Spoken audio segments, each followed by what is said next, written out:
Life or my wife? My life. Both of them are doing well. So you had a nice Mother's Day? I did. Unfortunately, I was away from my wife because I went to see my mother. My wife was with her mother.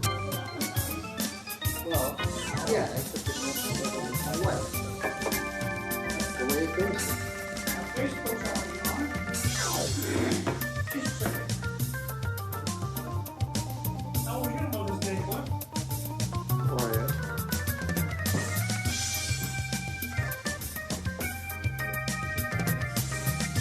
How you doing? And then the priest didn't show up at St. Rita's until 5 o'clock.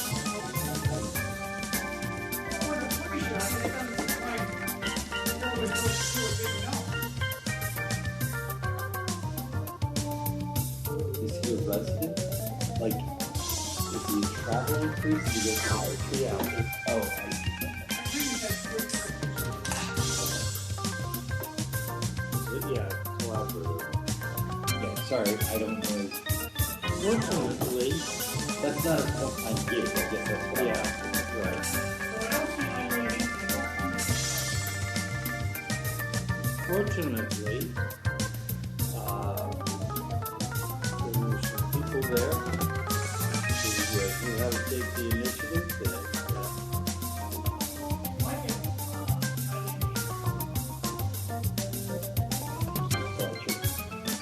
No, we had a communion, so, yeah, not up for now, because you can't do that.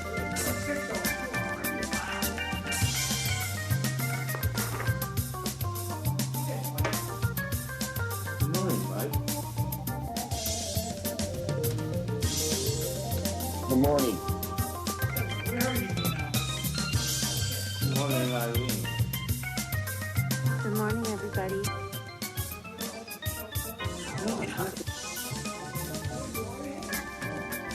So good morning, everyone. Welcome to Dr. Full. I'm your host. Eileen Delrossi, my co-host, is here today. We have Mike Smith down in Florida. And we have Phil Johnson here as our guest, professor of university. I understand his crew is moved to Texas. Yes. Well, congratulations to him. That's good news, right? Yeah, it is. On any old friend. One reason for having kids.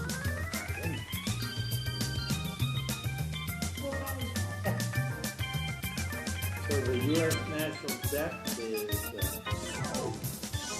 39.2 something. New York Times says it's a danger. The size of our debt surpasses the nation's total economic output. Seems weird. Not too good. Talk about that later. So it's about 44 out there, going to about 68. So it looks like a good day. In 1973, citing government misconduct, Daniel Ellsberg's charges for his involvement in releasing the Pentagon Papers were dismissed. So, and today is the birthday of Harold Ford Jr., born in 1970, American lawyer, politician, TV guy. So, Friday we mentioned the birth in 1899 of Frederick Hayek, and Hayek was concerned about the general view in Britain's academic area that fascism was a capitalist reaction to socialism, and his book, The Road to Serfdom, arose from those concerns. In his book, Professor Hayek warns the danger of tyranny that inevitably results from government control of economic decision-making through central planning. He further argues that the abandonment of individualism and classic liberalism inevitably leads to the loss of freedom, the creation of an oppressive society, the tyranny of a dictator, and the serfdom of the individuals. Hayek challenged the view popular among British Marxists that fascism, including Nazism, was a capitalist reaction against socialism. He argued that fascism, Nazism, and state socialism had common roots in central economic planning and empowering the state over the individual. So that was. Go ahead. Don't interrupt him. Let's just get through this. Just let him ramble. He's already been at this for 3 minutes. Let him finish. Hayek's an interesting guy and worth a couple other comments, if I may. Go ahead. So Hayek was sort of a non-conformist, a non-economist economist. He won the Nobel Prize in 1974. At his Nobel Prize speech, he said, and this was not, people didn't really appreciate this much. He said he didn't think there should be a prize for economists in the same way. He thought he was fine with a Nobel Prize for physicists or biologists or chemists. I'm sorry, I have to paraphrase because I don't know exactly what he said. Because their science could lead to great new breakthroughs. He said the problem with giving this award, the award they had just given him, to economists was that they have way too much power and influence among politicians and policymakers, and it's a dangerous thing. That was pretty much what he said at his Nobel acceptance speech. That's very interesting. Yeah, it's a little. I think the Nobel Committee probably wasn't very happy about that. No. And I myself have sort of mixed feelings about it. I mean, he is who he is, and he's going to say what he's going to say. And if you give anybody an award, you're empowering them to do exactly what he did. Yeah, that's true. I think that the point he was getting at on the road to serfdom is important, but I think World War II kind of bifurcated our view that Nazism was obviously horrible, and we allied up with the communists, which made communism, socialism almost okay. And in fact, they're in a way two sides of the same coin. I mean, Nazi is short for National Socialist, so I think... Sure, but the German Nazi Party were not democratic socialists. They were about centralizing government power. Yes. And a lot of times we're very casual in using terms like socialism and communism. The kinds of socialism we see in Europe right now are democratic socialism. They're quite different. They're not about centralizing power in quite the same way that we see in a Nazi or fascist regimes. Yeah, when I think about... If you have 60 seconds left on history, just to give you FYI. Coming up on 10 past. And you're just burning the time. So when I didn't hear what you think had to about say, but please socialism continue. up in Scandinavia, I think that it works because it's a high trust society, and I think that, and I want to address that later on. John's got a video clip of Seattle and how the lack of a high trust society is sort of 20 seconds. hollowed out the economic situation in Seattle. And we can get to that maybe in a little bit. So John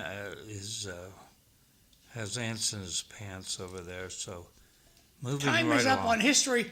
Check out this. Mike had his Kentucky Derby party down in Florida, and they had a lot of fun. He sent me a bunch of pictures this morning. This one's not coming out, but that's okay. There's Mike in all his glory, looking good for himself. And here, this is him and his neighbors. Mike, you seeing this? Yep, Okay. I can see it. You want to describe any of this stuff? Well, I mean, people get together and they said, everybody dressed up. All the ladies wore different hats. Like myself and the guy on the left there, Ernie, we wore our Kentucky Derby shirts. So we get together and people bring food to share. We had betting on all the different race on the race. We had like 6 different pools. People would pull out a number from 1 to 20 out of a bucket, and you put $2 down. My horse came in second on one of the races, so I got a few dollars.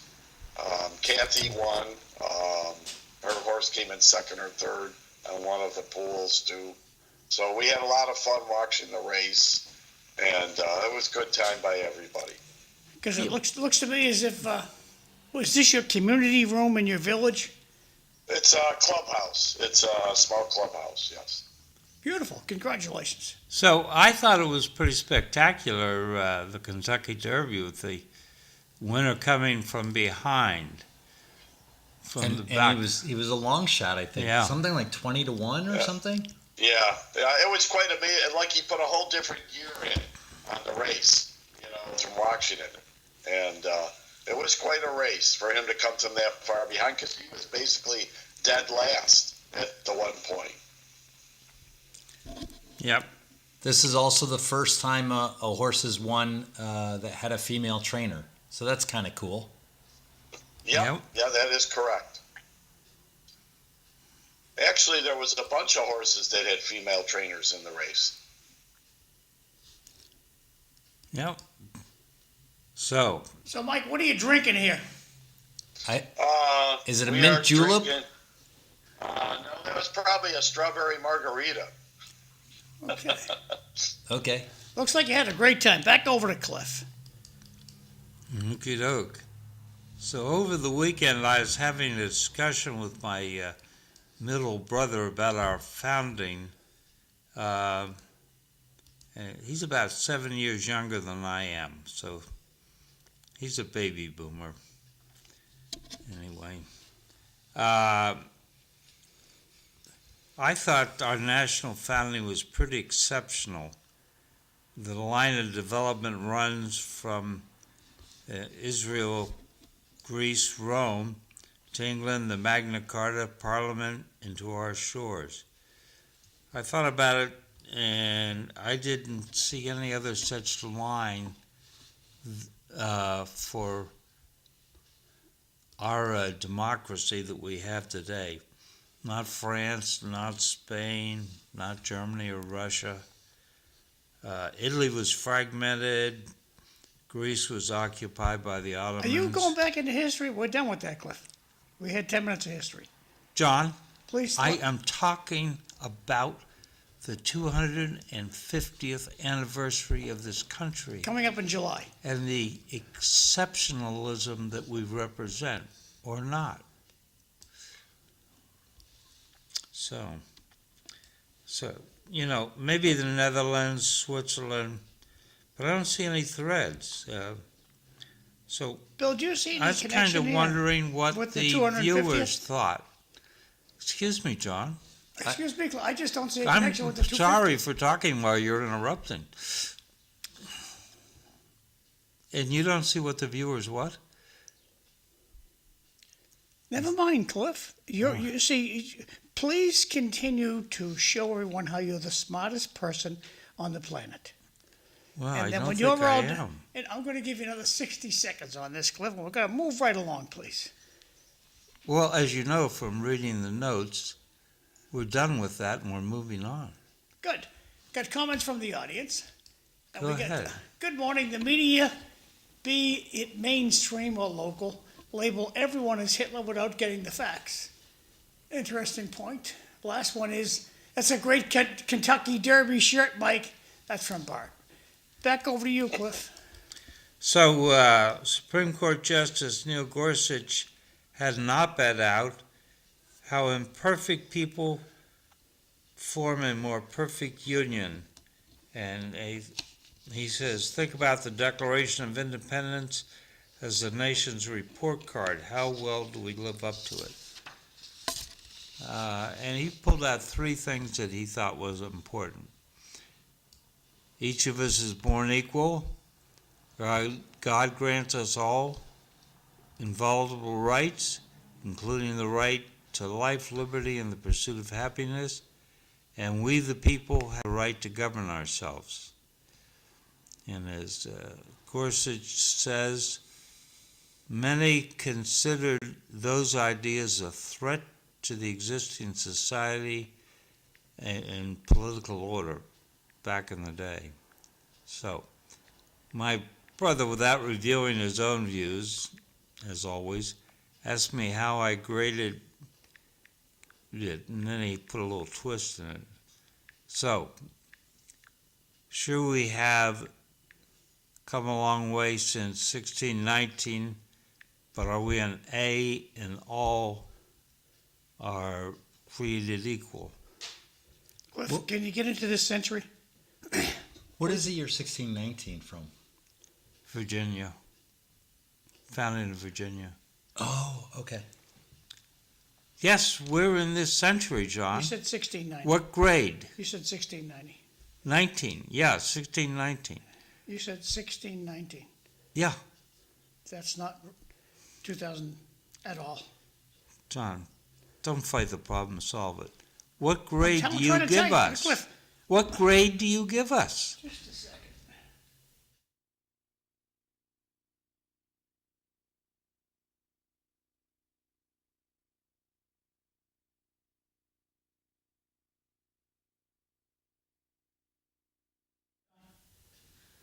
So, John, what grade do you give us on is everyone created equal? 0, grade 0. Adam and Eve.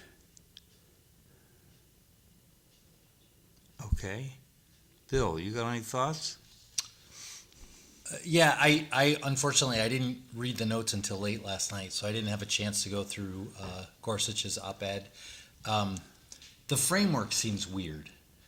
To grade us according to the Declaration of Independence, the Declaration of Independence is just a declaration. We're saying we're breaking off from the British government for these reasons. They lay out their reasons. So where do I think we are with respect to, are we created equal? Well, they were declaring that essentially God or a divine entity did that for us, and that government was just there to support it or to sustain it. So where are we? I guess the question is, where are we as far as a government in supporting and sustaining it? I would say the biggest problem I see is that there is definitely a difference in the way justice is treated for the rich and the poor, for the haves and have-nots. And I think that's problematic in our society. Yeah. Mike, you got any thoughts? Yeah, well, I look at it more as how we are compared to the rest of the world, how we move forward. I agree with Bill about the justice system, the haves and the have-nots. That really hasn't changed in all of history. Whoever's got the most power seems to get what they want. So, but if I grade it compared to how other countries have come forward, we're definitely not perfect. But I think we moved more forward than a lot of countries, and how we accept diversity and how we are since the country was founded. I mean, there's still a lot of countries that they look at, people when they're born, they're at one level or another, depending on where what family to. We have opportunities here, but you have to work for it. And, that's the big thing. You always have an opportunity here where you may not have that in other countries because of where you're born and society there. So, Eileen, what do you think? I agree with everybody, and when you say a grade, I just would get a 1 because everyone's born a human being, right? We're born all equally, but then our lives take us off in different directions, whether or not you become powerful or not powerful, or then what matters is your demographics, and that kind of branches off as someone grows. So I graded it 1% because we're all born human beings. Yeah, I think we're doing a pretty good job. I think the number one impediment right now is education. We've come a big step forward from slavery and serfdom. But I think education holds people back. Lack of education, so I gave us a B. Then the question is, inalienable rights, the right to govern ourselves. My brother, being a Democrat, he said, what grade do we give Trump Miller on inalienable rights? I think that he does know J.D. Vance is the vice president. So, how are we doing on maintaining people's inalienable rights? The producer will pass over for a second. He's doing the battery business. Bill? So I think, as with all things, we want to improve. No society is perfect. I'm very concerned about right now in our society that what appears to be, since you mentioned Stephen Miller, he has said he'd like to suspend habeas corpus. I know that sounds like Latin and it sounds complicated, but essentially what that means is if you're arrested by the government, you have a right to go to court and challenge it. And yet now we have not dozens, but over 100 and probably hundreds of cases where the courts have said the executive branch is not allowing people to challenge their habeas, that they're just being held, moved around, being, having their rights, their constitutional rights violated. So I am very worried. It's not a huge number of people. We have some 300 million people in the U.S., but of course an abuse of anyone's rights is an abuse of all of us. So I think your brother gave it a C+, or is that you gave it a C+? I gave it a C+. Yeah, I think in the low C range is where I would put us, but I think that's very concerning. We don't want to see people shipped out of overseas without due process or anything like that. That's not what we want. We're a nation of laws, and we need to follow the laws. Everyone needs to follow the laws, even the powerful, even the important. How do you give citizens rights, non-citizens rights? Everyone is protected by the Constitution. No, the Constitution never says these rights protect citizens but not non-citizens. That's not what the Constitution says. It says everyone has these rights. I trust you. I got you. Well, how do you think we're doing on inalienable rights, John? I have no comment. Bill, and I'm sorry, Mike. Yeah, so I agree with Bill and a lot of things he said. I mean, the habeas corpus, it may only be a few hundred people, but it's a slippery slope. That's how things start to deteriorate. So they need to have rights. As you know, with the people that are here illegally, we still. It doesn't matter whether they're here illegally or not. You still gotta, in follow the laws and rules that we have here in the country.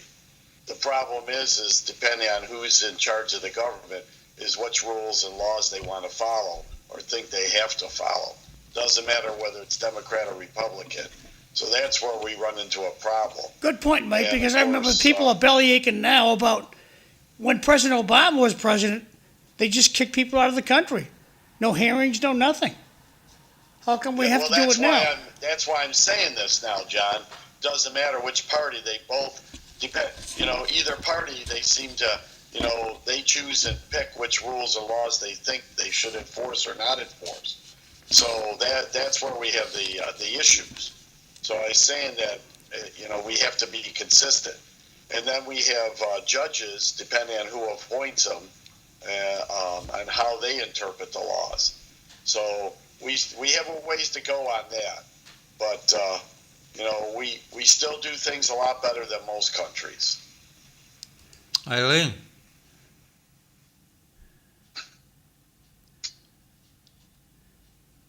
Eileen?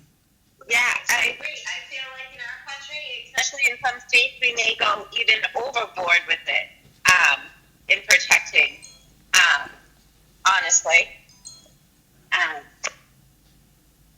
Yeah, so I would give it a C, a letter C. Okay. All right.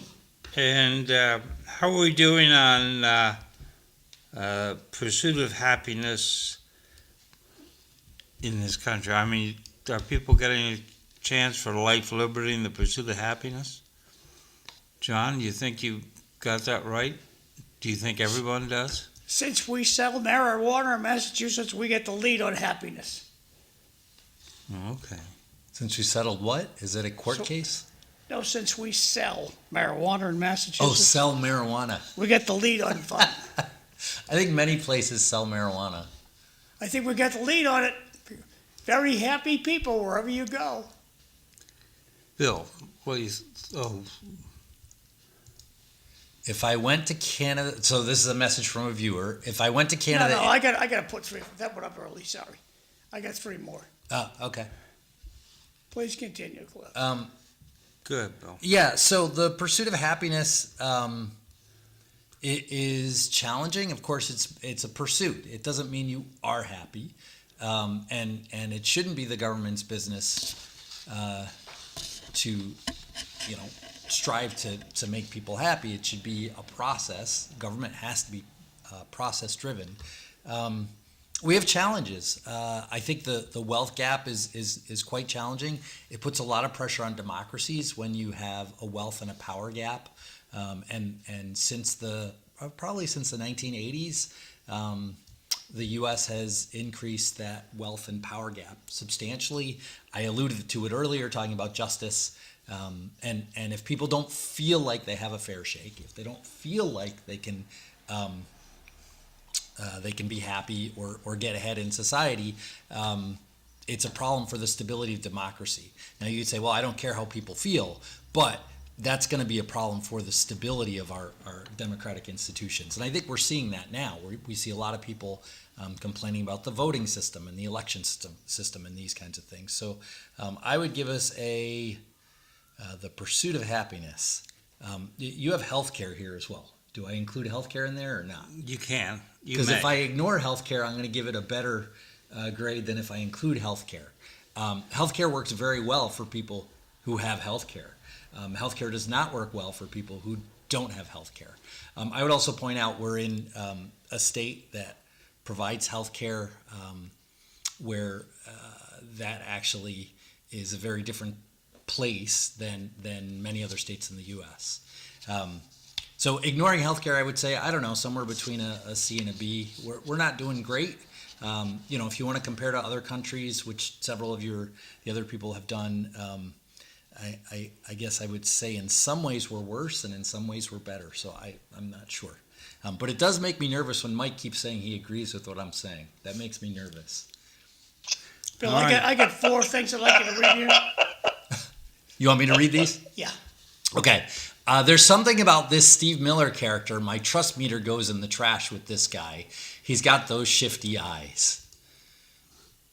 Okay, that's weird. I think We ought to say who Steve Miller is. so. Steve Miller is he's a policy advisor to the president, but I don't know his exact title. I think you've summed it up, and I don't know his exact title either. But he has either formulated or really pushed the policies in terms of immigration of the president. But I don't know his exact title. Yeah. The next comment is the next comment is we are in a society, period, that social media control the masses, and the amount of adults who are being controlled by social media is astounding.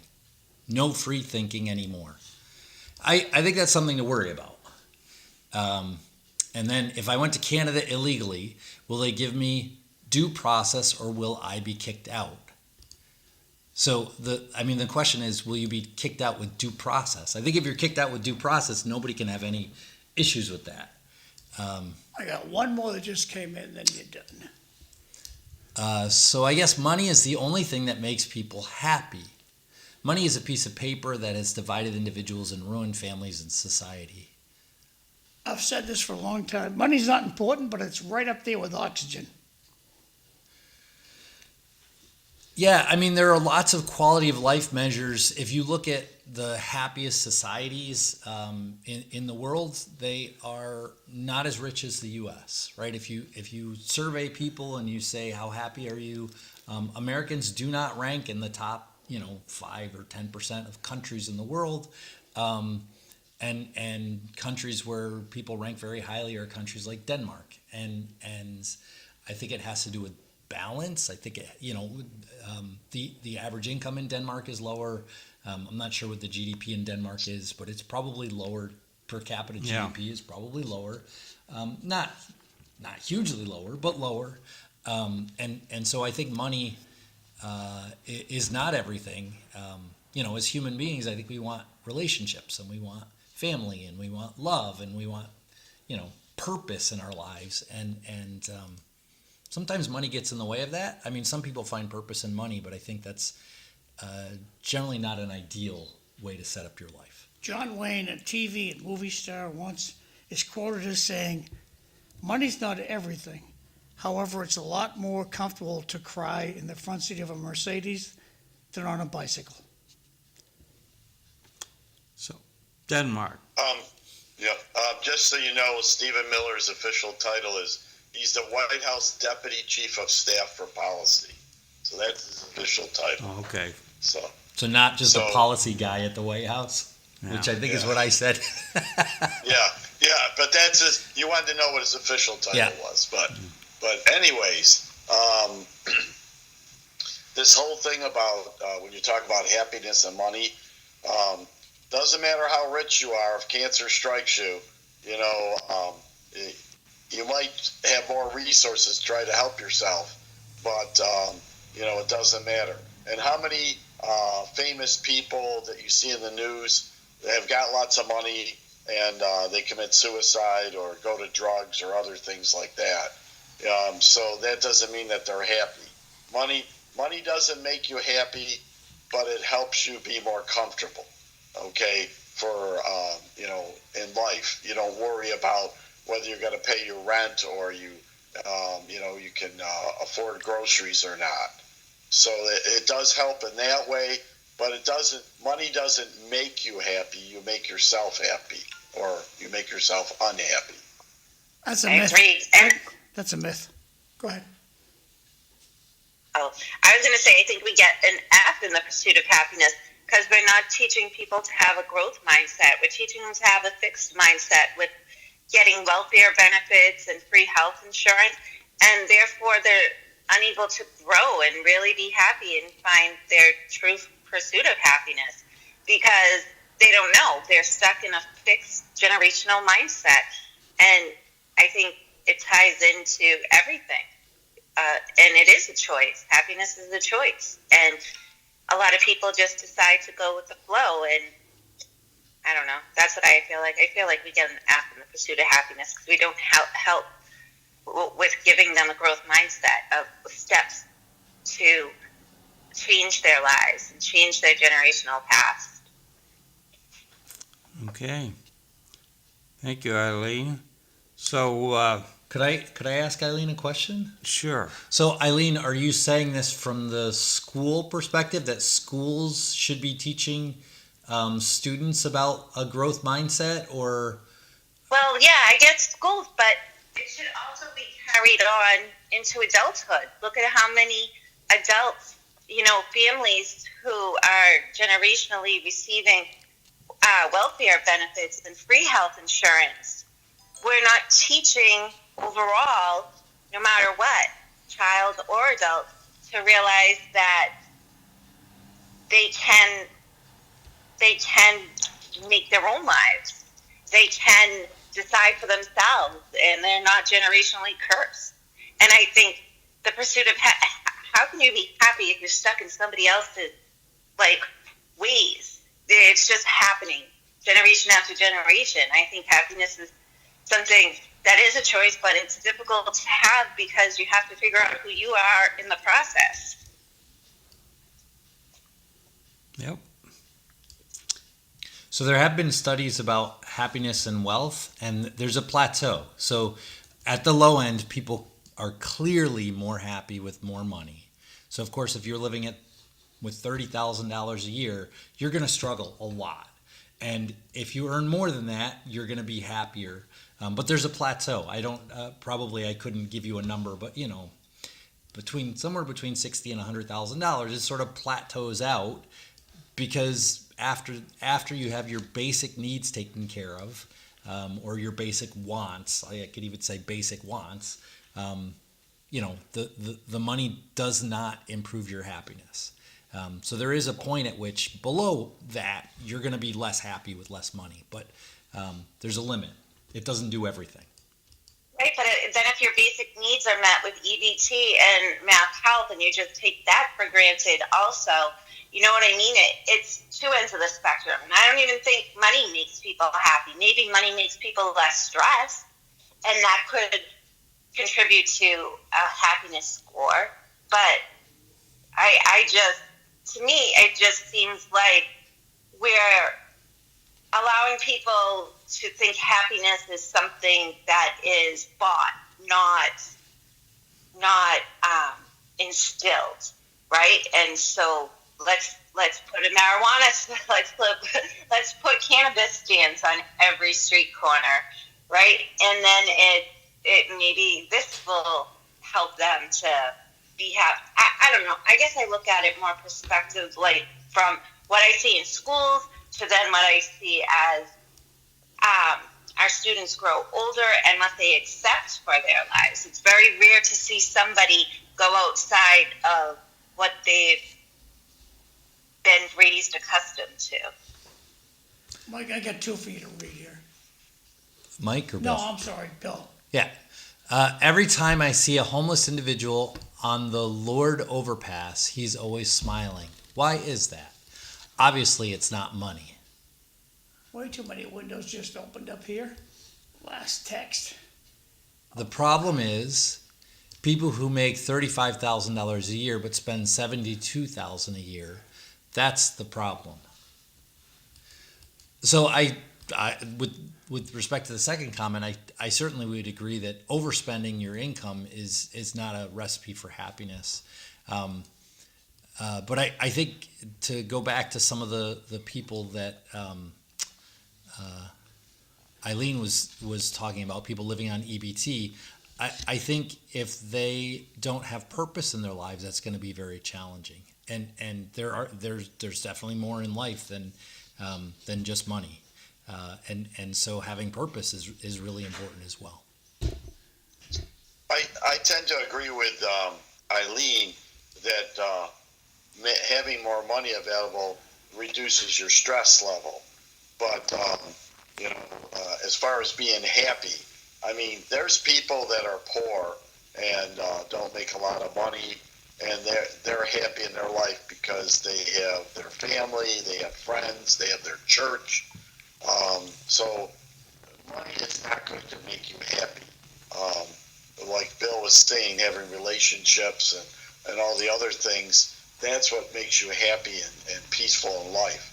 Money can make things easier at times for you, and it reduces stress again, but that's not the source of happiness. Yeah, I like Bill's comment about purpose in life. There are people that are on welfare, and their purpose in life is existence, not what can I do to make myself and the world better. Well, sadly, many of them feel as if it's forced existence. They don't want to exist. Right. And I think where the pursuit of happiness came from, and it was people paving their own way to create something they weren't sure about, and nobody ever did. And they found their true pursuit of happiness. And today we've developed so much that the pursuit of happiness is just to stay the same and not to really grow. Bill, you want to read this one? Sure. I'm going to need a clarification from you guys, though. The quote is, "We grew up watching Lunch on a Beam. Now we're watching people who don't contribute to society." Jay. So I need a definition. What is Lunch on a Beam? That's a picture out of New York City. Oh, yes. Okay. I know these guys sitting on the Steel beam. The steel headlights beam. The high rises. Yep. The high rise. Yep. Which I always thought was very scary. But Not to those guys. It was nothing. That was before OSHA. That was before. Clearly, it was before OSHA. Yeah, but I don't know how many people died building, the Empire State Building. There were probably more deaths than we would feel comfortable with today. When you read newspapers from before World War One, you'd be surprised how many people died in Lowell because they fell off a wagon and they got crushed to death Sure. by the wagon wheels. Yeah, if you go to the Lowell, the national park here, they have lists of the injuries in the mills here in Lowell, and there, a lot of injuries and things that you or I would think, wow, that's bad. Well, I was looking up an obituary for my grandfather. My grandfather, he'd sent me down to the library to look up obituaries for people, because they wanted a copy of their dad's obituary. So I'd go down there and get it. And I remember reading the newspaper of some poor kid always riding in a wagon with his grandfather, and they're having a ball. The kid falls off onto the fence that surrounds the courthouse down the street, died impaled on the fence. And I'm like, wow. Imagine losing your grandson that way. Oh, my God. Awful. So, Bill, you want to read this one? Sure. We're getting lots of comments written in. Happiness is temporary, just like every other emotion. It's more about your disposition in life. We're too wrapped up in people's feelings. Did Cliff learn about his feelings at school? Oh, back in the 1800s? Bart. no, I don't think I did. I went to school so far back that elementary school, we didn't have a principal. We didn't have a secretary. We didn't have a staff. There were just the teachers and the shop teacher, Captain Knight. How many kids in your class only had one parent? 0. I would say In in Cliff's that class. town, 0. Yeah. Big difference today, Cliff. No, I'm saying 0. Every child has 2 parents. Yeah. And they should be, Okay, society should, wise guy, in the home. but society should hold them responsible. This is part of every child has 2 parents, and those 2 parents need to be involved in their America is children's famous for lives. being the Wild West, and we still are the Wild West. In terms of children, we should not be. Yeah, I blame Jim Hayes. Oh, now you're gonna have to define that for me. Sorry, I don't know Jim Hayes. He was a lawyer out in Long Beach, California. Nicest guy. I was in high school at the time. Nicest guy I ever met. His secretary was elderly and crippled, and he made sure that she got out and about. What, did she look like the bride of Frankenstein when she answered the door? She's crippled? She what? You said she was crippled. What did she look like, the bride of Frankenstein when she answered the lawyer's door? No, but she was in a wheelchair. So she was a wheelchairian. Yeah. I got you. But Jim Hayes introduced no-fault divorce when he got elected to the Assembly. And I think... That was the beginning of the end of marriage, where you can get rid of your spouse because you don't like their toothpaste. And Bill, you want to read this one, Bill? And I think It's coming up. that the reason may have been his own wife. I delivered their daughters a cello to the house from high school one day, and I met her, the mother, the wife. So what, 3:30 in the afternoon? She's still in a house coat, and it looked like the wreck of the Hesper. So I think he wanted to move on. Cliff, I see that on Elm Street, mothers getting their kids off the bus after school. It's not good. So here's another person who wrote in and says, back in the day, we had a society that minded its own business. So I think Cliff mentioned something that is important to highlight, which is people were very civil-minded in the past. People wanted to be involved in government. They wanted to be involved in social and volunteer organizations. They were involved in society. Kiwanis, Rotary, Knights of Columbus, I don't know, you could probably name more of these things than I can. These are organizations that people belonged to. They were a part of something bigger than themselves. And we have a lot less of that today. I think that's problematic for people's happiness. I think if it's the pursuit of money, that's not going to take you very far, in my opinion. And it seems to be what everybody else is saying as well. We need purpose. Bill, you want to grab this one? Sure. TV has a lot to do with the destruction of the family/society. Jay. Yeah, along your lines there, Bill, you have a lot more families where both parents are working now to maintain whatever their lifestyle is or pay the bills. And then, their kids are in all these different activities, so they're chauffeuring them around and, getting them to sports or concerts or piano lessons or whatever. So, I think people tend to, not spend the time to really get to, have family time. I mean, when I was a kid, my mom, she didn't work until my sister, who's the youngest, was going to school. She did some part-time work. You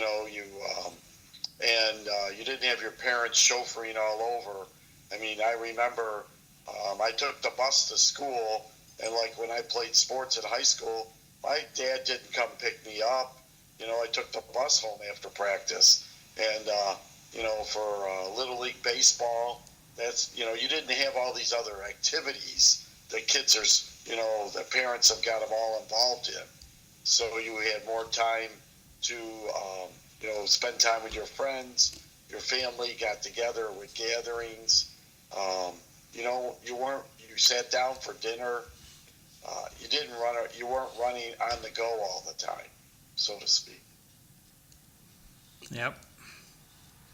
I wanted to shift gears a little bit and ask Bill about the investment approach known as dollar cost averaging, which is what I got sold on buying mutual funds doing dollar cost averaging. What do you think about that?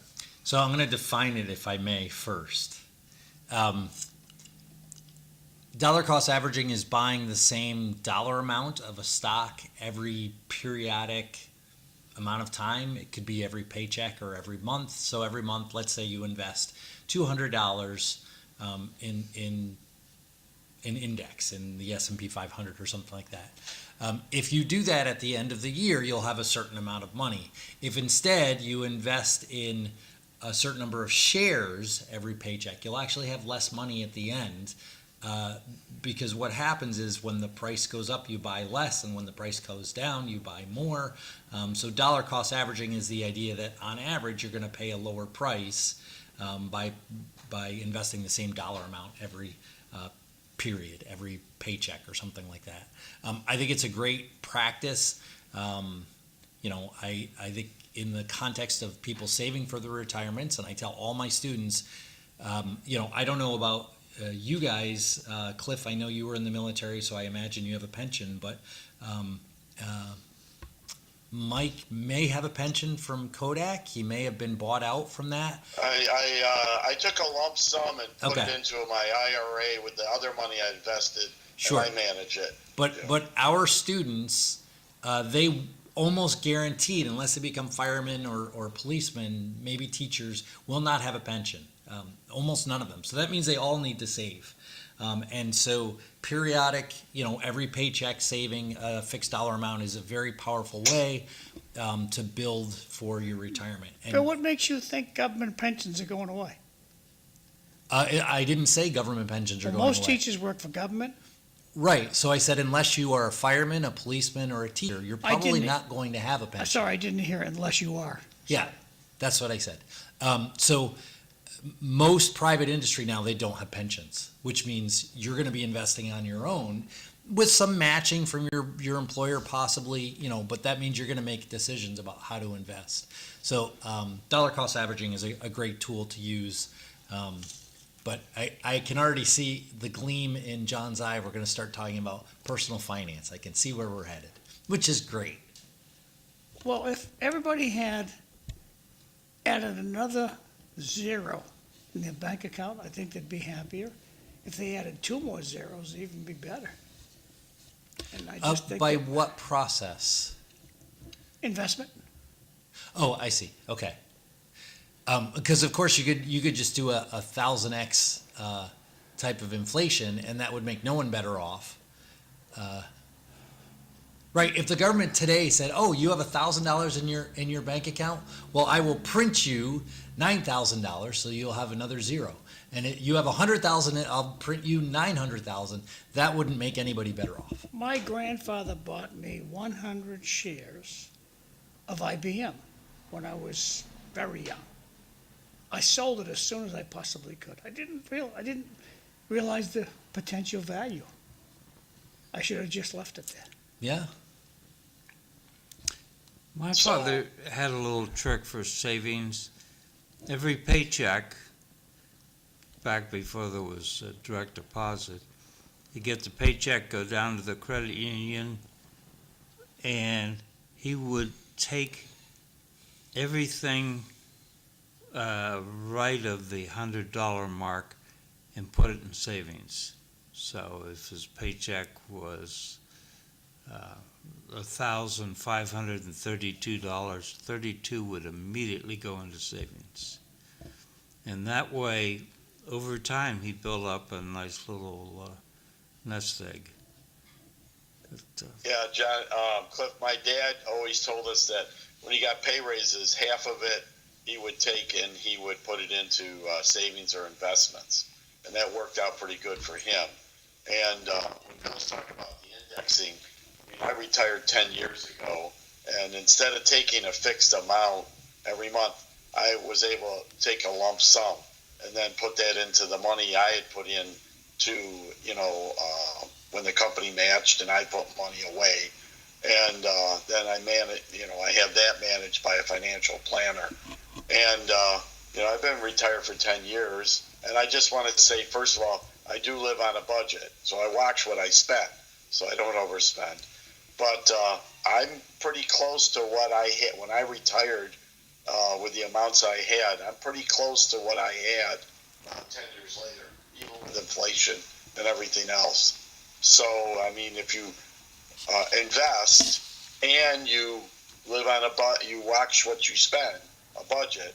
And as you can see, I do different things. It's not like I sit home and do nothing. So it can be done, but you have to be somewhat disciplined on it. Eileen, how are you doing on pension? moving from school to school, is it all lumped together? Yes. It's government pension. Eileen, are you still there? Oh, well. Maybe she's not. I do want to mention something, though, like Bill was mentioning about if you're a fireman or you're a teacher or whatever, but they keep changing the pensions plans. So, like in New York, I know some people that my friends of mine that were teachers or firemen or whatever, people who retired 15 years ago, their type of pension is different than the people that might be retiring this year or the next 5 years. So they keep changing, what you get when you retire, with health care and also how your pension is paid out. Eileen's here now. Eileen. Sorry about that. Yeah, so, how's your pension? You get to combine all the different schools you've taught in? It all goes Yes. into the same pool? Yes, math teacher retirement. And So it all goes there. And then, it's a 403B, so you can't touch it, you can't do anything until you actually retire, which for me is a very good thing. so how soon can you retire? I can retire at like the earliest age, I think 56. Oh, Mom. okie doke. So, changing gears again, what do we think about former FBI Director James Comey and his posting of the photo of the seashells spelling out 8647? I mean, surely... It's not so funny now, is it, Mr. Comey? Okay, so I watched this, and we all know that he didn't just wander upon this on the beach. That they formed this way. So anybody who believes that, I don't know. I'm going to sell him a bridge. But on the other hand, should we be spending all our resources in the Department of Justice to try to go after him when probably nothing's going to happen? I'm willing to bet that the guy's not going to get convicted of anything or go to jail. It's just all for political fodder, to go after people that Trump didn't like or people in the administration didn't like or felt slighted by.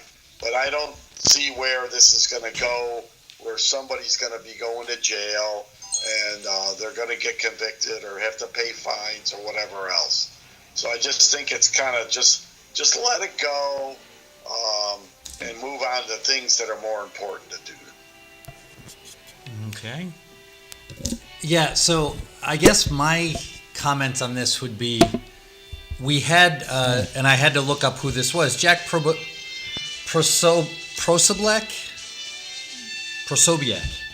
posts 8646 in January 2022. Okay, so this is a common thing. People have shirts that they wear saying 8646. That's, by the way, Joe Biden. 8647. These are common things. Now, if they're commonly accepted as threats, then all of these people should be prosecuted for threats. If that's really what it is. But I think this is kind of as, I hate to do it, but I agree with Mike. Dang it. Mike, we're getting closer to each other, it feels like. This is a waste of time.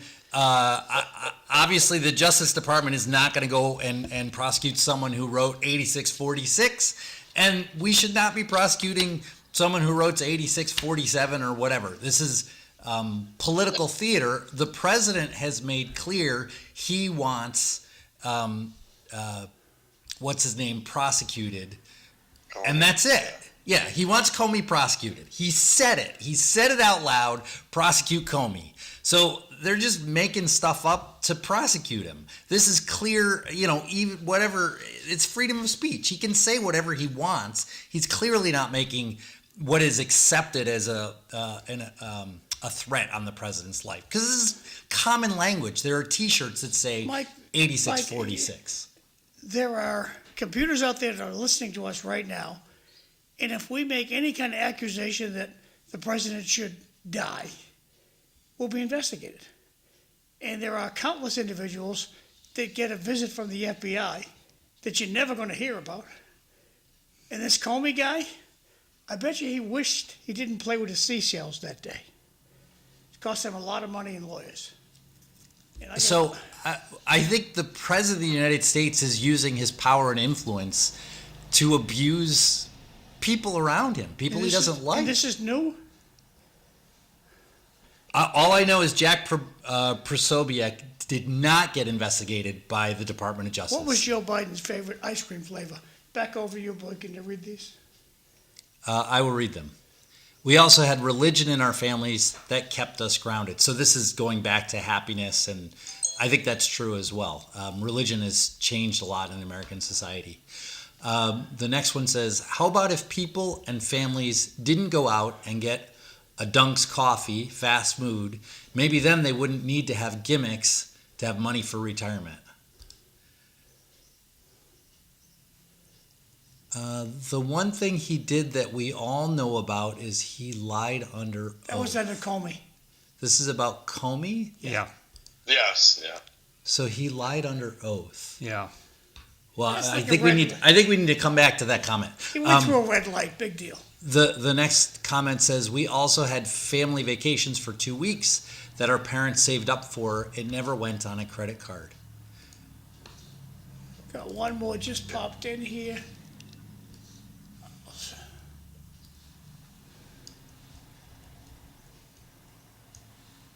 Then the last comment is, then why was President Trump dragged through the mud for what he said January 6th? And we've blown through the brakes, so please continue. Well, There's a lot of comments that we just blew through. I think we should go back and try to touch on. Okay, whatever Some of one you them. want. I mean, it's Okay. up to you. I just want to add one thing, because I know John was talking about Comey there. Is he knows he's not going to go to jail. He knows this is political theater. I don't think he's bothered at all just by the comments he's made. And again, let it go. Stop wasting our resources for this, and move on to things that really matter, because this is all political theater. And I guess, Bill, the stars have aligned today on the podcast with you and me. So I'm going to go home and reevaluate my life.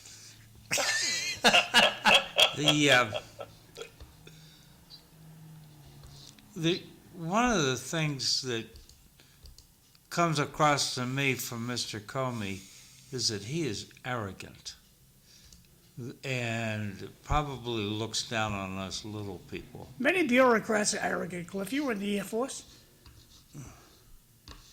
yeah, he's not all by himself, Cliff. To get into those positions, you got to be pretty full of yourself, that you think that you know it. So, yeah, he's not the only one. I think it's tacky for a former FBI director to do something like this. Tacky. Yeah, tacky is not a prosecutable offense. I agree. Yeah. I think we're all in agreement that let's move on with this guy. The only person benefiting from this is Comey, because he gets all this press. Donald Trump wants this. Donald Trump is making this happen. Yeah, but what I'm saying, but the person who benefits from this, I don't think Trump is benefiting from it, even though he may think so. But I think Comey's the one who benefits, because he's not been in the news. That went away from initial things, and now he's back in again. He's on talk shows. He's on all this other stuff. He's probably making more money because of it. So I'm just saying, just let's stop wasting our time on this. And the government can do other things that really matter. Bill, you want to get these? Sure. So this comment is then why was President Trump dragged through the mud for what he said January 6th? So obviously this has nothing to do with threats against anyone. He didn't make a threat on January 6th against the president. He wasn't investigated for a threat. Yes, This he is the did. context of what Yes, we're he did. discussing, right? Yes, he he did. threatened the president? Yes, He was the president. He didn't threaten the president. Well, I He guess didn't say I 86. misunderstood who the he was. I thought you were saying about Comey did not threaten the president. He did. No, this quote is about Donald Trump, and he got in trouble for what he I said misunderstood January 6th. you when you said we took the name out. I thought you were saying Okay. Trump. I thought you were saying Comey, and you knew you were saying Trump. Okay. Next text. Yeah, let's see. Unfortunately, the last administration did the exact same thing that they're doing to Comey. It sat on both sides' bar. So, with respect to prosecuting a threat against Joe Biden, I don't know that, like I said, I cited this explicit case of Joe Prosobiec. I'm sorry, I said his name, I think it's Prosobiec, who said 8646, referring to Joe Biden. There was never a prosecution on that. So I would disagree. I respectfully, there may be other things that there's lots of things the Biden administration did that I'm unhappy about. But with respect to prosecuting people for saying 86 President Biden, I don't know of a case like that. Yeah, I think the person who made that comment to me reading it again is they're talking in general. I think they're talking in general, not with the 8646, Yeah, I mean, I think this is where you're going to get into an argument about is this the same, is A the same as B, and we'll get into the mud very quickly, and then Mike and I then will disagree. Once we get into the details of that, is the Biden administration did this and the Trump administration did that, and are they equivalent? Then we're going to disagree, probably. Well, then we'll end up dragging it back to the Obama administration because of Russiagate and all that. I'd like to move forward and see if Mike has any thoughts. The New York City budget crisis, they've apparently kicked the ball down the road till tomorrow, but are they going to have the money to run the New York City? Do you have a thought, Mike? I guarantee that the Trump administration is not going to give them a penny. They're not going to bail them out. Really? So I'm willing to bet that they will not bail them out because, personally, I hope they don't. Because New York City has put themselves in this position, and if they're going to have to figure out how to get out of it. And it's not unique right now. New York has had their problems over the years with different parties running New York City, and they need to get their act together. And it's great that you want to have all these free programs or do all this stuff until you run out of other people's money. And whether Mondami had got to be the mayor or the other Republicans have been the mayor, they were all going to be facing these budget issues with New York City because they've been going down. They've been having problems now for a number of years. And this whole thing where Governor Hochul and Mondami with rich people, we were talking about money earlier. They got money. They don't have to stay one place or another. They can just move. They can just sell their property or just go someplace else. So I think, unfortunately, in New York City and New York State, the people in charge are finding that out, that the rich people are saying, fine, you don't want us here, we'll just leave. And, I just think that New York City right now is going to have some big problems, and they're going to have to make some very hard choices. And the people that are going to suffer the most are not the rich people. It's going to be people that are middle income or poor, because when you have no more money, you can't provide the services. And like I said, I really don't think that the Trump administration is going to bail New York City out. And I could be wrong, but I just think they're not going to do it this time. Was Kathy Hochul, the governor, going to bail them out? She doesn't have, they have money with the state budget. I don't know where she's going to get the money from, but they got issues with their state budget too. So I'm very disappointed in her as governor too, because she's from Buffalo, Western New York. And I think that the western part of the state is being ignored. The only ones who can get the money are those who print it. Trump prints what he wants to and does what does not want to. So I want to recall everybody's thinking to 1975. I think that was the last crisis in New York City. The reason I'm a little surprised, I don't know, I could be wrong about this, Mike, but in the 70s, New York was bailed out. They were, I haven't gone through to know exactly where they were, but the thinking behind bailing out New York City in the 70s was, if we don't bail these guys out, the entire municipal market is going to collapse.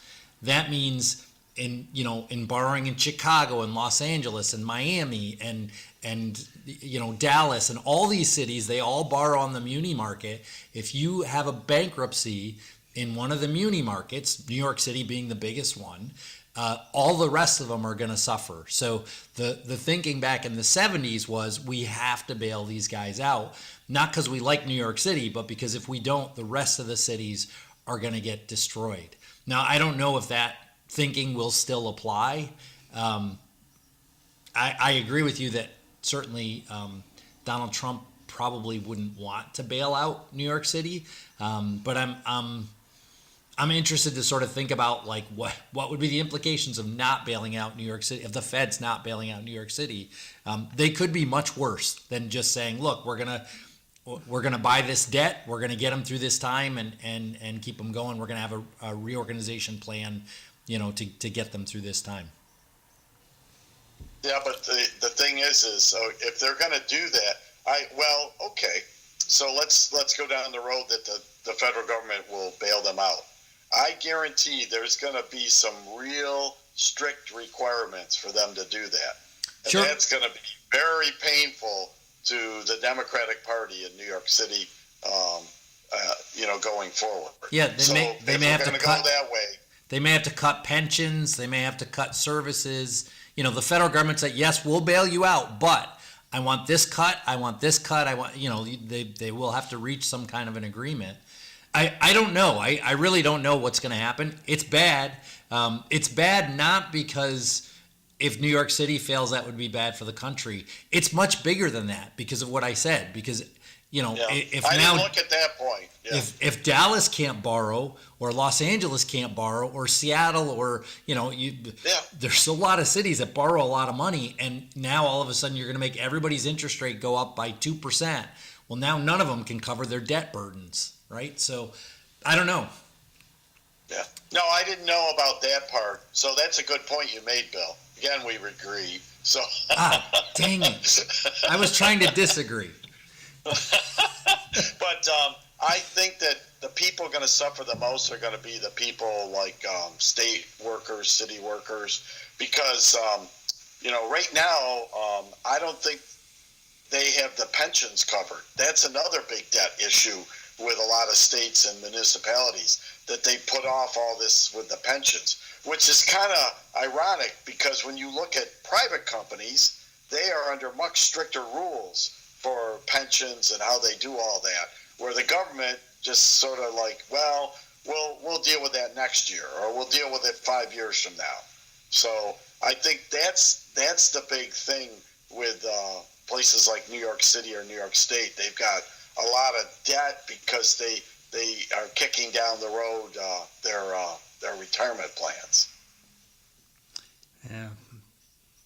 It'll be interesting to talk. It's scary today, Bill, that we agree this much. I'm going to have to rethink my, next time we're on the podcast together. So we'll have to think up topics together of things we can disagree about. Okay. So about a week, 10 days ago, the Lowell Sun told us of trouble at the Tasco Bar on Middlesex Street. So I think what we have there is managers have responsibilities, and they sometimes try and duck them. For instance, if something happens, even if it's outside of the bar, if it's within the hearing or sight of the bouncers, they're supposed to report it. And we had to deal with this Thursday with regard to the Blue Shamrock, which got a 6-day license suspension for not doing the required paperwork, notifying the police and the License Commission of disturbances. 6 days is a pretty stiff punishment by License Commission standards. I've seen 3 days. Usually it's a day, or it gets put into the file.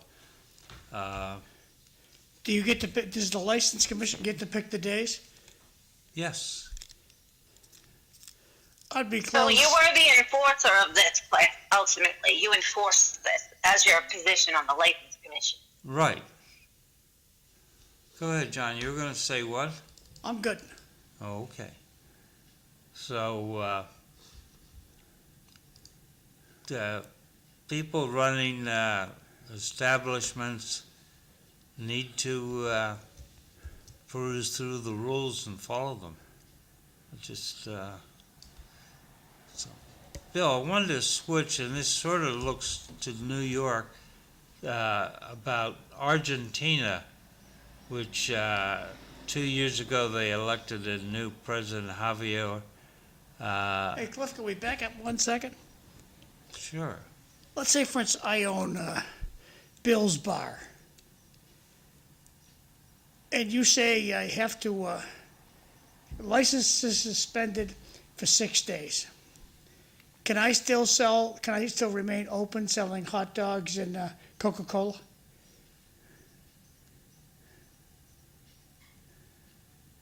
Yeah, I guess you probably could, Thank you. because your liquor license is suspended. Thank you. So But- I will remain open. But we could lift your common vitular license. Now, common liquor license, what's that? Vitular, I don't care about, what is it, Cliff? the ability to sell food. So you're So you not could gonna, just go in for a soda pop? so now, clarifying the question, I can't sell food either? Not in this No, case. I'm it was asking just the license bureau right there with the glasses on. Okay. Commission, I'm not the bureau, but go ahead. Thank you for the correction, smartest guy on the planet. My question is, can I still sell hot dogs? I don't think so. Key word there is think. Yeah. I believe he can. They're two separate licenses. Excuse me. Yes, they are two separate licenses. Did you suspend both? But you got one answer, you didn't like it, and you re-engaged, and so I gave you a different answer, No, Cliff. and you didn't like it. You weren't clear. I disagree. It's two different licenses. Did you take the food license away? I know you're going to call it, it's the Velicola, whatever you want to call it. Did you take the second one away? I don't think so. I think we lifted the Liquor only. ability to sell spirits, yeah. Right. And I have a question. Does it say isn't spirit that- license? I'm sorry. Does it say spirit license on the license? Yeah, I think it does. I'll have to have a look. Thank you. Go ahead, Eileen. I'm What? sorry you were interrupted. Go ahead. Okay, I do it all the time. So, wasn't this incident that happened afterwards, like, wasn't it a shooting or stabbing or something after they left the Blue Shamrock? It got worse. They hit with a bottle. The two incidents we dealt with was, one was some woman was hit with a bottle by her ex-boyfriend inside the the facility, and the other, there was a bottle thrown outside the facility. No shooting, no knives.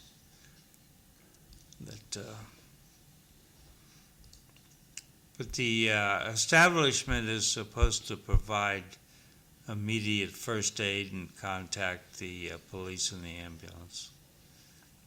It's their job. So, I would say lifting the liquor license, suspending it for 6 days would be the more severe of not allowing them to sell food, right? I mean, yeah. It seems like they make money mostly on alcoholic sales, Yeah. not on the food, right? Like if you Yeah. suspended their food license but not their liquor license, probably they wouldn't care very much. No. Yeah. Okay. And that would go against our fundamental theory that we don't have bars, we have restaurants. Okay. Yeah, ever since I was in the military, the bar has always carried the officers' club, the NCO club, not the food. The bar's the big thing. So anyway, back to Argentina. Javier Milei? I would say Millier, but I Yeah. don't know. I'm not Argentinian. So he got elected 2 years ago, and they were in deep financial problems. And he imposed austerity. And how's that working out for them, you think? So the first thing I will say is that they're probably in a better state than they were 2 years ago. Their inflation has come down, but they're still running about 30% inflation. So 30% inflation is quite high. Remember, the U.S., we peaked at maybe about 9% during COVID, and people were very unhappy with that. In the U.S., we like to run between 2 and 3%. We get upset above 3%. So 30% is incredibly difficult, and they're still faced with that. He's made a lot of budget cuts, which puts a lot of pain on public workers and that kind of thing. I think he cut, I looked this up yesterday, something like 20,000 or in that 20 to 50,000. I'm sorry, I don't have the number off the top of my head. Jobs were cut from public sector. Obviously, those people are going to struggle because they've lost their jobs. I'm not saying that it's not a good thing in the long term. The government was spending, the Peronist government in Argentina was spending a lot of money on pensions and essentially trying to get political support through economic largesse, I guess. So I think these were potentially important things to do, but it's been painful. It's going to continue to be painful for a while. I'm hoping they come out better at the other end. I think the best answer I can give you is I don't know. It looks like they're going in the right direction, but that's the best answer I can give you.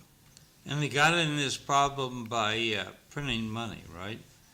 Not him. No, I mean... Yeah, but yeah, essentially, they were not interested in being constrained by, normal economic practices. So they had very high inflation rates. I'm not sure how high, but quite high. Oh, you have in your notes, inflation hit 211%. Right? So yeah, this is bad. 200% inflation would be this year, gasoline cost $5 a gallon. Next year it costs $15 a gallon. That would be 200%. Just to, Yep. illustrate it with a number. That would be bad. That would be bad. So, coming back to the United States, I saw where the official unemployment rate is 4.3% from the Bureau of Labor Statistics on the 8th of May. When I was young, I was told that full employment was 4%. Do we still believe that?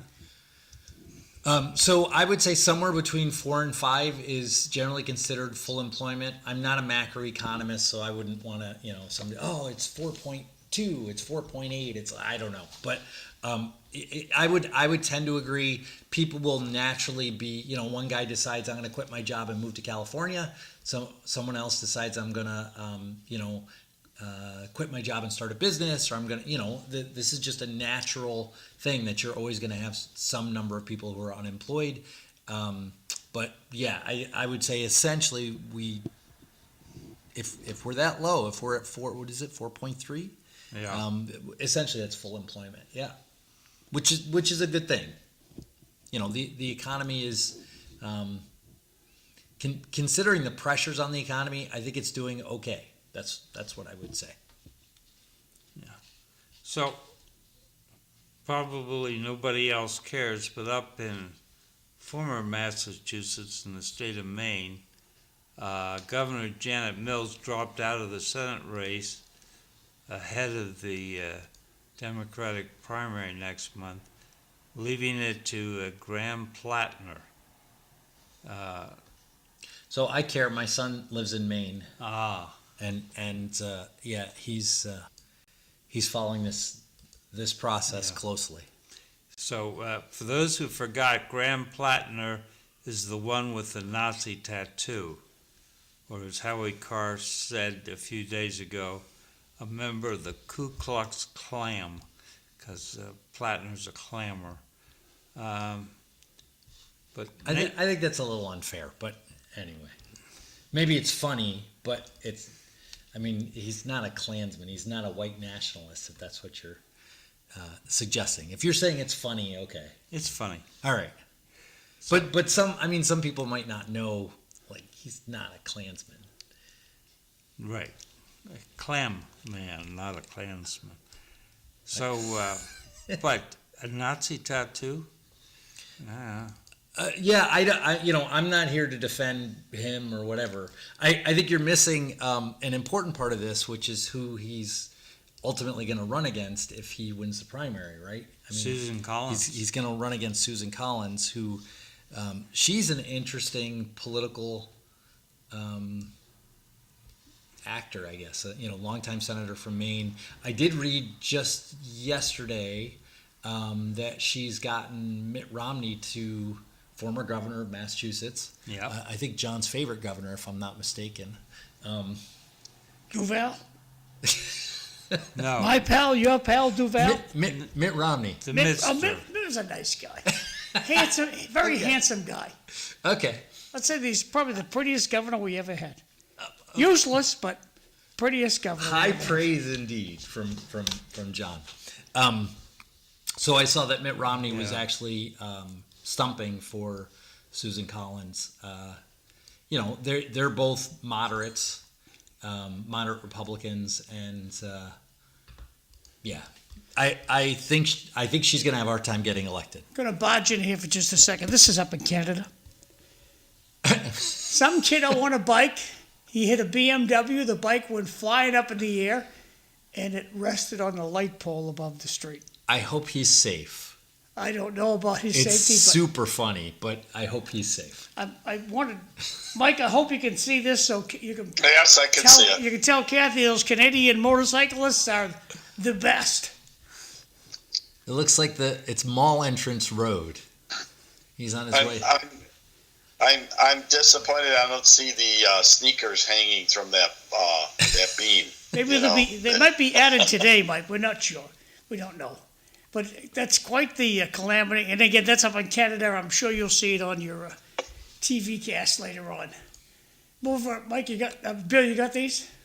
Sure. President Obama should keep himself out of the news and political debates. He's not helping the country either. Jay. A home run. Also, California has no one to blame for their problems because they had an opportunity to recall that fool.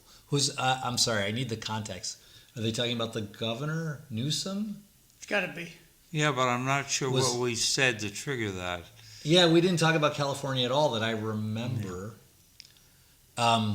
can you slide over? Is that 1975? Yeah. Yeah, the only downfall to 1975 is that the Philadelphia Flyers hoisted Lord Stanley's Cup. So we have someone who doesn't like the Philadelphia Flyers. Maybe they're Detroit fans or Penguins. Probably Penguins, right? Yeah. So, finishing up on the goings on in Maine, Nate Silver, who looks at these kinds of numbers, says that the Dems have been turning away from the boomers. So, I don't know. Are the Dems looking for younger people? Are they turning away from the boomers? What do you think, Mike? I think they're looking for people that are dissatisfied with the way things are. And, unfortunately, with housing and that, a lot of younger people coming out of college with debt, the opportunities I may have had when I was younger to afford housing, cars, a number of other things, it's a lot more difficult. We just went to Kathy's granddaughter's graduation, and this past Friday, and her granddaughter's boyfriend was there, and he went to Vanderbilt, very smart guy, graduated a couple years ago, and he's in Denver, Colorado. That's where he grew up, in Colorado Springs, and he's paying $2,500 to $2,700 a month for a 500 square foot apartment, 1-bedroom apartment. So that's like 2.5 times what my mortgage was. So, people are frustrated, and they're attracting people that are frustrated because they're saying we're going to help, change what's going on. Yeah, part of this is demographics. Part of it is housing. There's quite strict building laws in many places that make it harder for people today in their mid-20s to afford a house than when I was in my mid-20s, or 3 years earlier when Mike was in his mid-20s. The other thing too is availability. Unfortunately, people in my age group who might have, early 60s to early 70s, they might have sold their place and bought another place, but they got a 3% mortgage or whatever now, and they're like, well, I'm not going to sell my place and then have to pay more for another place and pay 6%, which is twice what they're paying for mortgage rates now. So a lot of them have held on to their housing a lot longer than normal. Yeah, I hadn't thought about that. I got 2 comments. Hold on, doctor. Was it okay when they labeled President Trump Hitler? I never heard you defend him. What say you, Jay?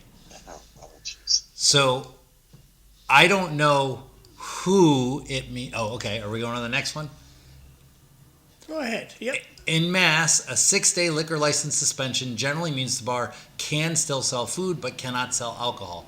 A liquor license suspension applies strictly to the sale of alcohol, not to the establishment's ability to operate as a restaurant, common victualler, for food service, unless the violation was severe enough to shut down operations entirely. Someone went to the legal code, I guess, to look that up. So I was asked directly about someone calling the President Trump Hitler. First of all, I believe in the Constitution and the First Amendment, which gives people the right to say what they want. And if someone says that about President Trump, I defend their right to say that. However, I think we need to be very careful, particularly for people in authority. People in authority need to be very careful about using hyperbolic language. And I don't know the specific person this alludes to. Obviously, I don't think the news media should be calling him Hitler. I certainly don't think there's a problem if someone says Hitler did this and Donald Trump did this, and these look parallel to me. I think that's what debate is about in an open society. So, generally speaking, I may not like someone calling Donald Trump a Hitler or drawing parallels, but I think in an open society, we kind of have to defend this kind of speech. We have to defend speech, whether we like it or not. In my mind, I characterize the First Amendment as the right to be stupid. I agree with you, Bill, on that open society, that's part of an open society. But what I think a lot of people miss out on is you can say what you want, but then you got to own that you said it, and there could be some backlash or there could be some other results to you making those comments. So you have to own that. Yeah, sure. If, in particular, a lot of people want to say hurtful things, and then they want to say, oh, no, I'm the CEO of this company. No, you still have to buy my cars, or you should. Why should I get, have my brand pulled from advertising because I said this? No, you have a right as a person to say whatever you want, but everyone else has a right to act on that information, right? I mean. Yeah, no, I agree with you. That's what I'm saying. Again, Bill, I'm agreeing with you. And so we have freedom of speech, but we don't have freedom from consequences. It's not like I want to be able to say nasty things about Cliff, but I still want Cliff to invite me on his show. Like, well, no, that's not how that works. If I say nasty things about Mike, he'd invite me back, but not about Cliff. Yeah, I don't look at things as consequences. I always look at them as results. So because consequences always has a negative connotation, so I look at results because people look at the term results differently. You can have things positive from a results. You can have things negative from a results, or nothing changed as a result of what was going on. So I tend to think that when I use the term results, when I discuss this with people, they tend to listen more because as soon as you say consequences, they're thinking the negative all the time. So that's just my personal opinion. I don't use consequences, I use results instead. That's a good distinction. So, in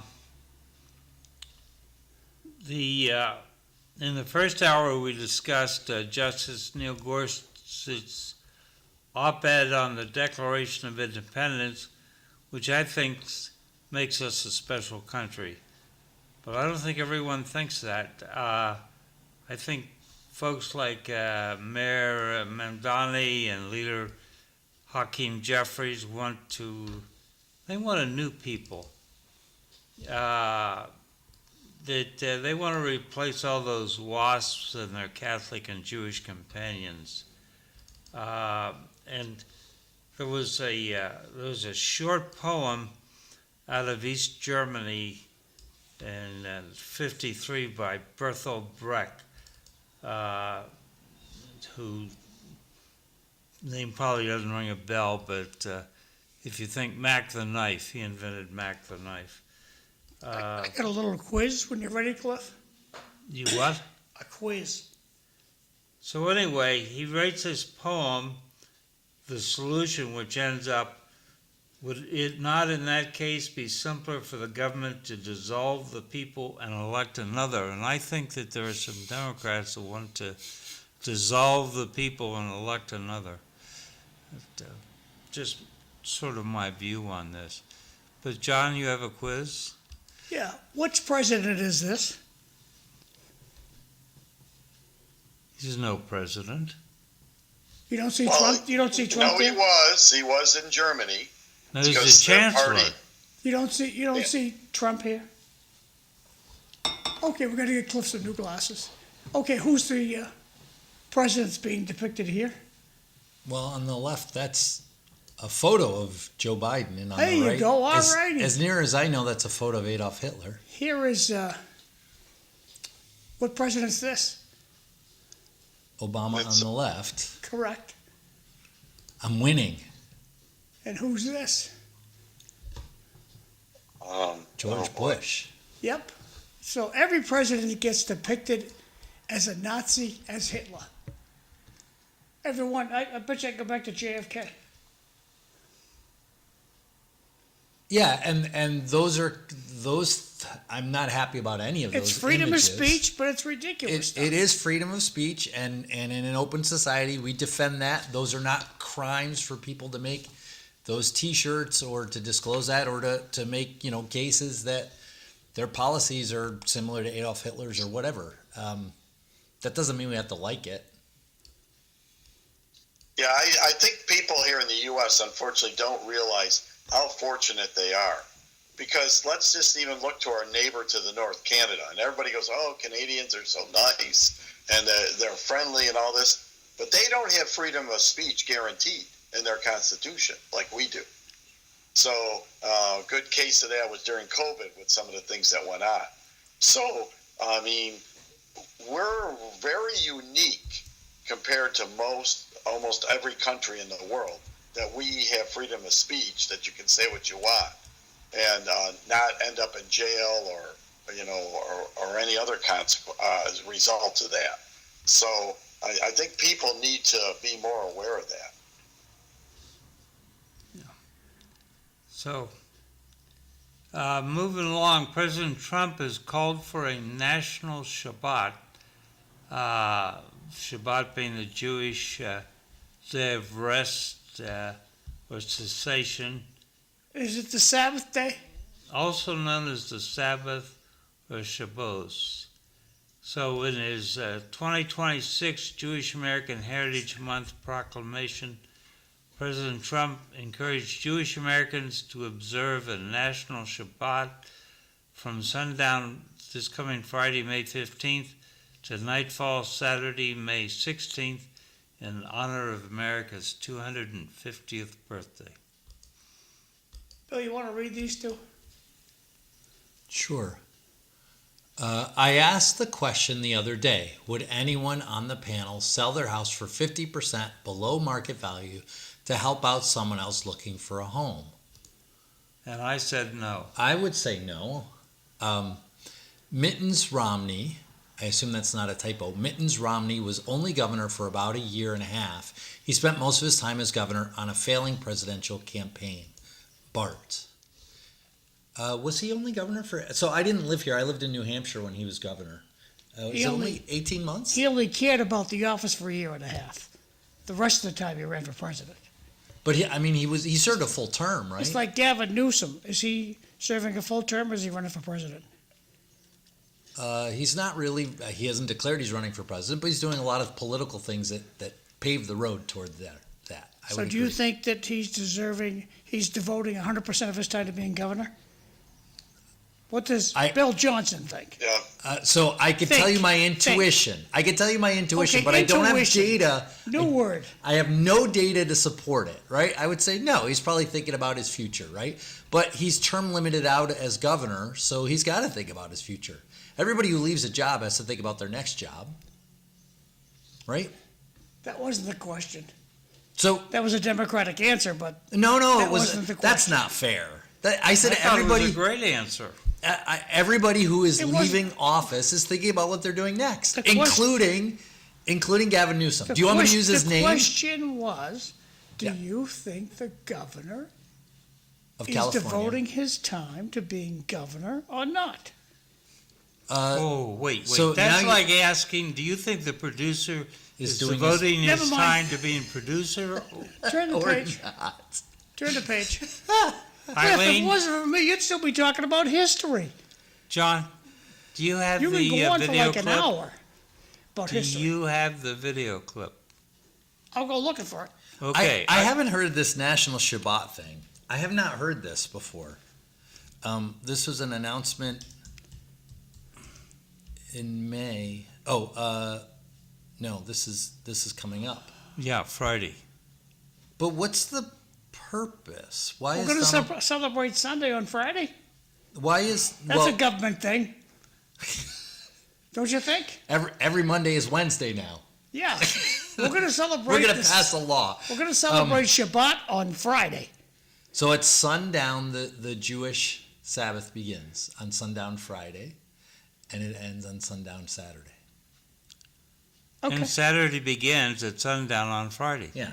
So but I didn't know about this Well, I just found out about it a couple days ago. Are we getting yarmulkes? What's that? Are we getting yarmulkes? No.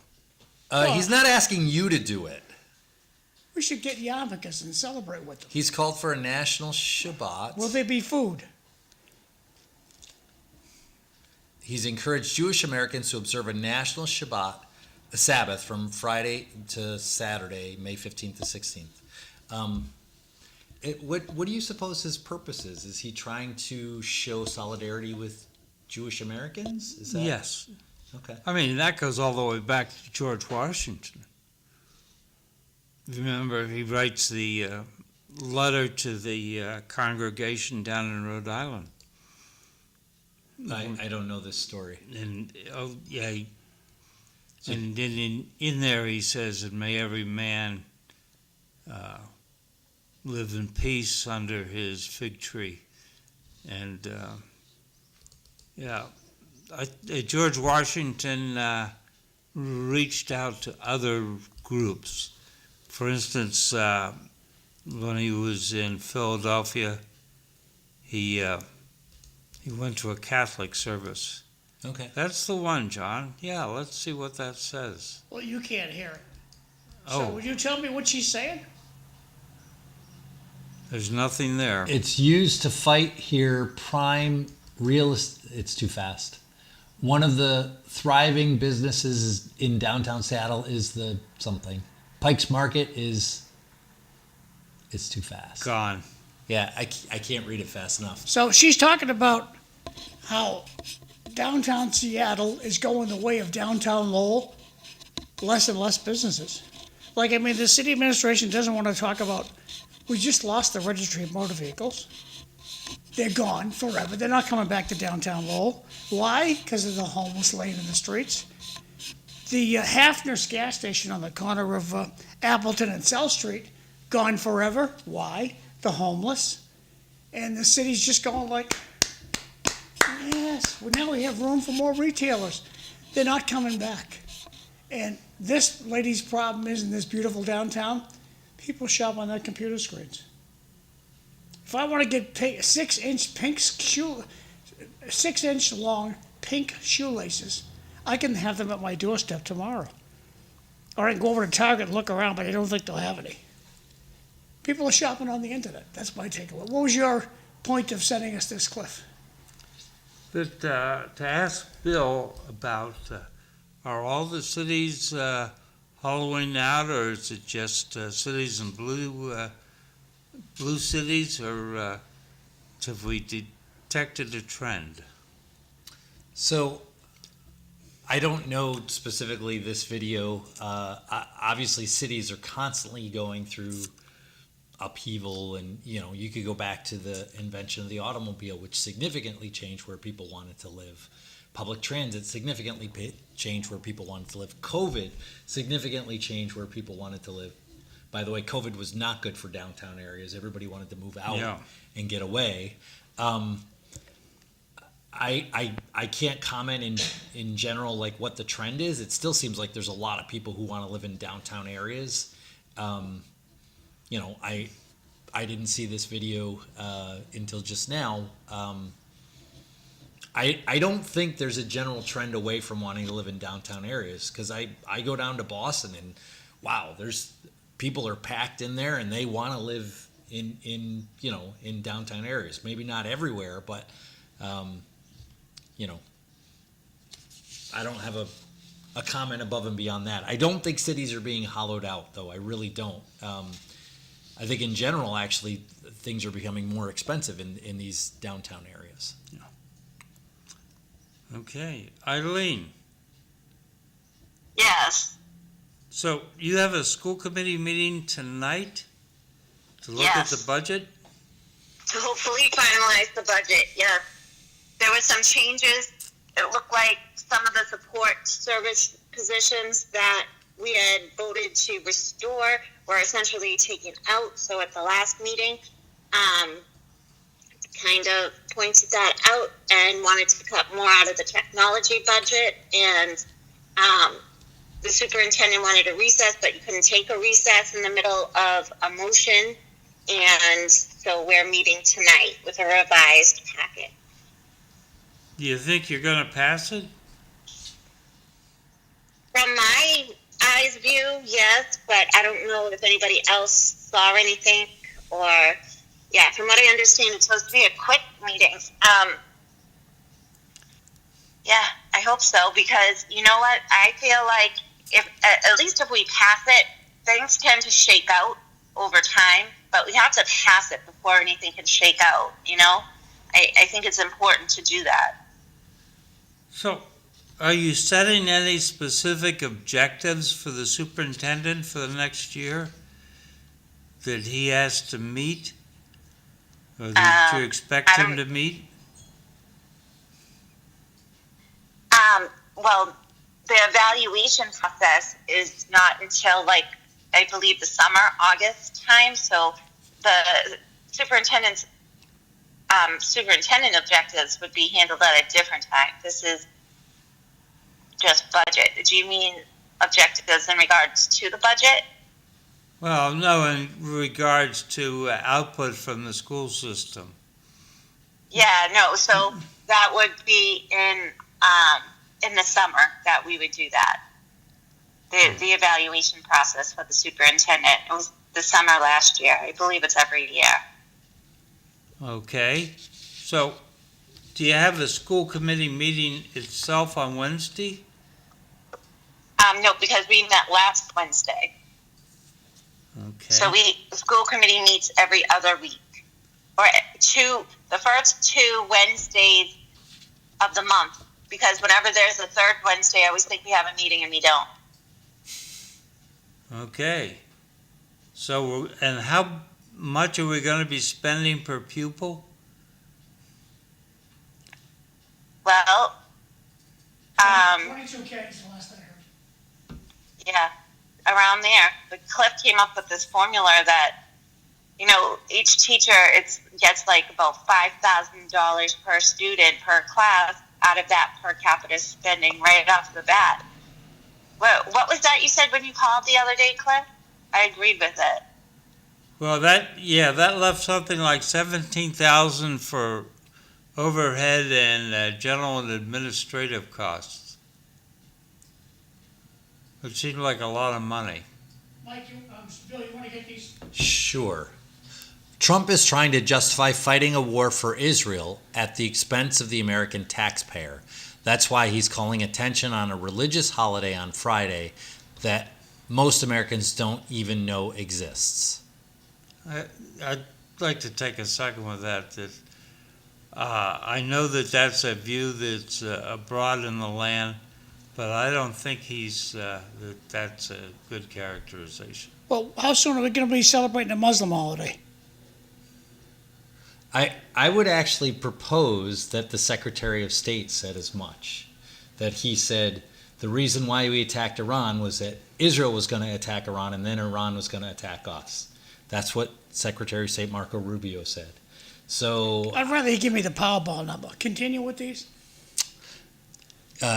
We should give Cliff a chance to respond. No, go ahead and then we'll respond. If Newsom was doing a good job, then California wouldn't have burnt to the ground and its citizens would not be leaving. Lowell is filled with historical buildings that have more power over new construction. Some of the buildings should be taken down. They're outdated for handicapped individuals. Good point. Back to you, Cliff. Yeah, we should do all of those. Yeah. Absolutely. I think that Trump sees this as an opportunity to quash Iran's nuclear ambitions and to deal with the Iranian support for terrorism that's been going on for 47 years. I don't think that's consistent with his statements. What he said last summer, he said, we obliterated their nuclear program. If that's the case, then we wouldn't be going back. I think we're going to have to disagree on that. Maybe this is where Mike and I are going to disagree too, but I think we're going to have to disagree on this, why he got involved in Iran. I think he underestimated what would happen when he got involved, or misestimated it.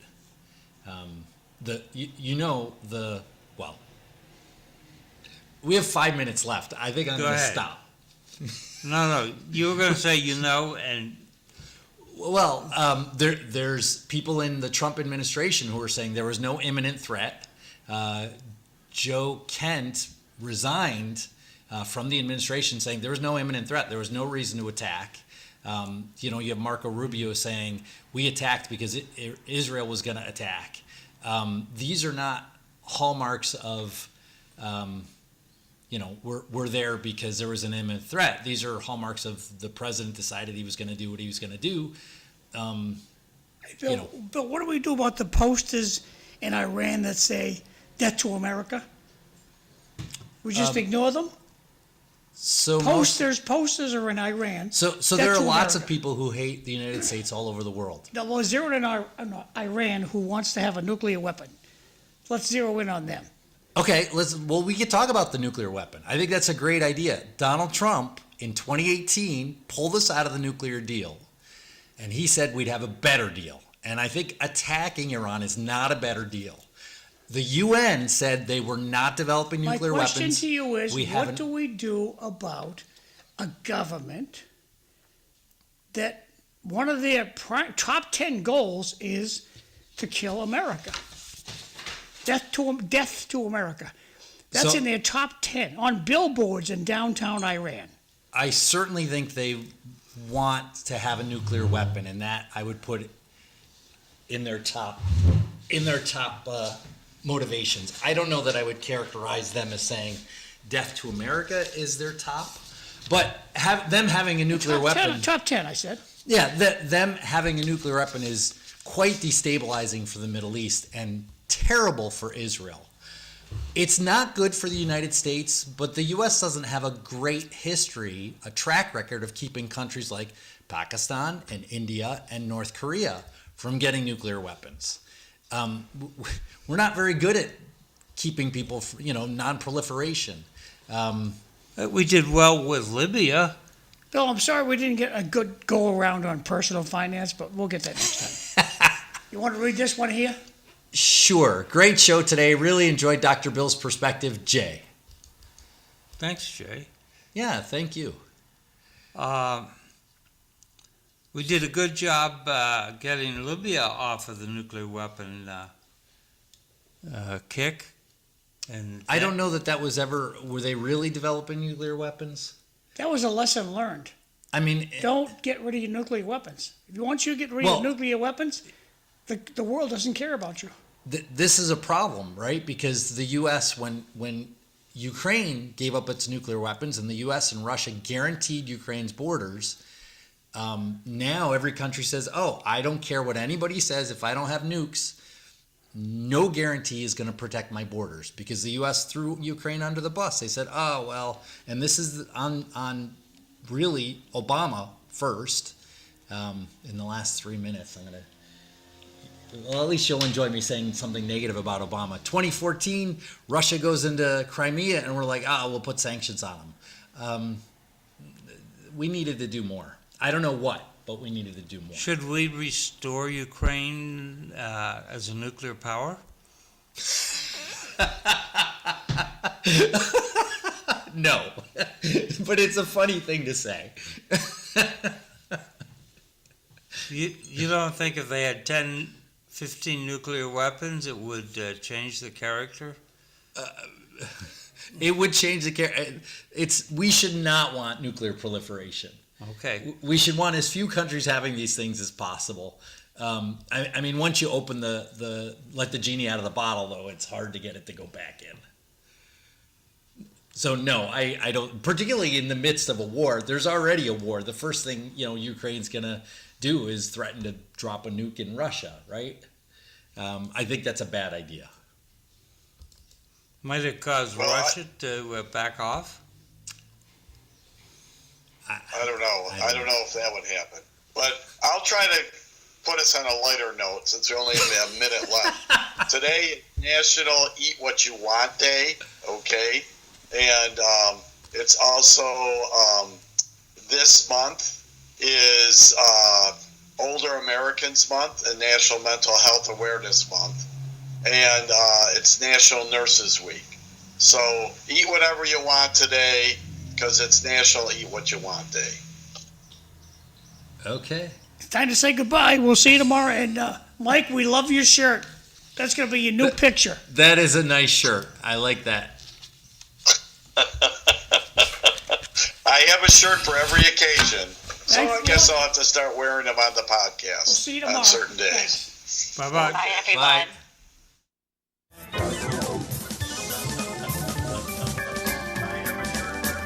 All right, well, Bill, see